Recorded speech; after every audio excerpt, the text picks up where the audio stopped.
Hey everybody, today I'm going to talk about SEO and I'm going to today concentrate on the RankMath plugin. These, this plugin, it's an SEO plugin. It's similar to Yoast and AI SEO and all of these other plugins. They all do about the same thing. I like RankMath because the free version gives me a lot more functions than the free versions of other plugins. And I use the free version on most of my sites. I do have a paid version as well. What does Rank Math do? Rank Math is sort of a guide to let you know that you have the correct elements on your page. There's certain elements that you should have in order to get found and search more easily. So I have this sample post right here on my website. It's called How to Create a Powerful Call to Action. And I feel like I've done everything right on this page to be able to get found. I have my H1 header, headline. I have my little introductory paragraph, an image that has alt text. I have H2 headings. I have short paragraphs, H3 subheadings.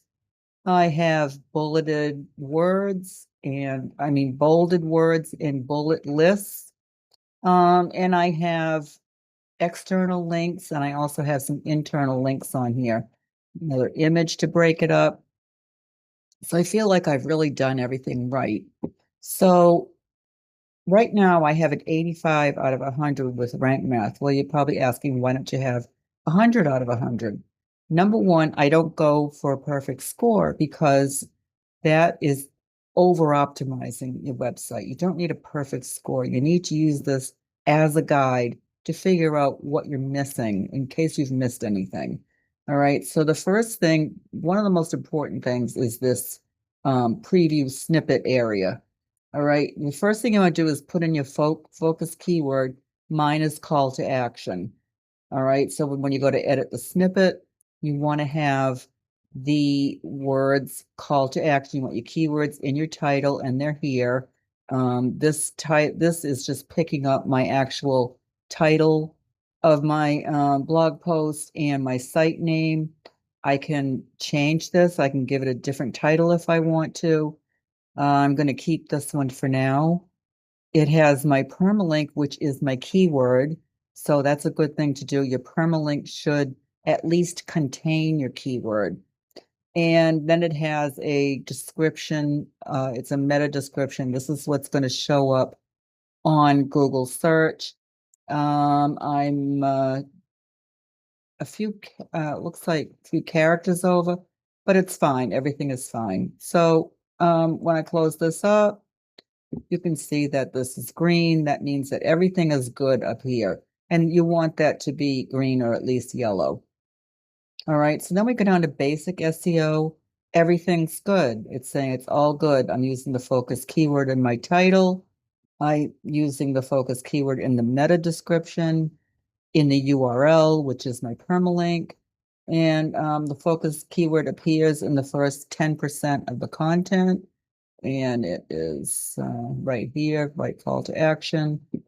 And the content is 1,700 words long, which is fine. Now you can see under additional, there's two errors. Um, one of them is keyword density is 0.28, which is low. The focus keyword in combination appears 5 times. 5 times is plenty. The rest of them should be either variations on that keyword or alternative words that mean the same thing. So this, I think, is just, it's nonsense. I think 5 times is plenty. I don't want to keyword stuff my blog post. I want it to be where I use the words and it flows nicely. You don't want to stuff your keywords in there because Google can tell when you've done that. And then it says, I haven't used the content AI to optimize the post. I don't want to use it. I wrote the post, so I'm all set with that.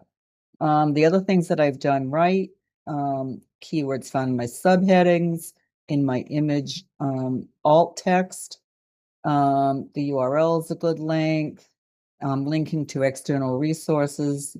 I have at least one external link with a do follow, which means I'm linking out to a higher authority site. I'm linking to other resources on my website. That's an internal link. And I haven't used this focus keyword before. That's a good one to see because I don't want to cannibalize my keywords. So everything is good there. I'm happy with that. I don't want to use this and this just to get my score up to 100. All right, so you kind of have to use common sense with this.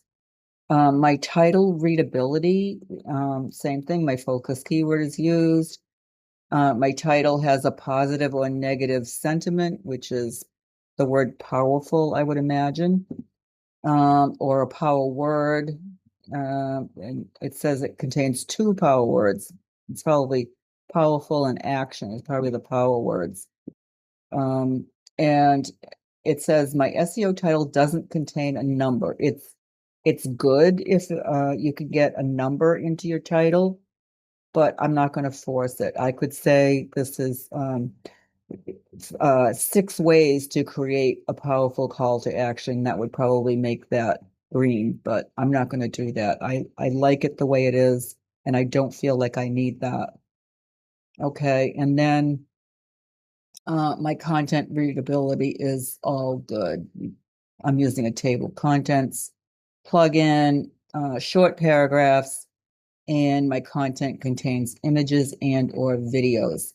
Those are all just simple foundational SEO things that you want to think about when you're writing a blog post. So this is how I use RankMath. Now, what RankMath is not telling me is how to get found in AI search. For example, AEO search, answer engine optimization, things like Perplexity, ChatGPT, how to get found in those searches. And this is something that I'm going to address in my next video. So hang on, I hope you'll look for that. Meanwhile, if you'd like to join my membership, I'm going to have a lot more about SEO in there. I'm going to leave the links in the description of this video, and I hope to see you there.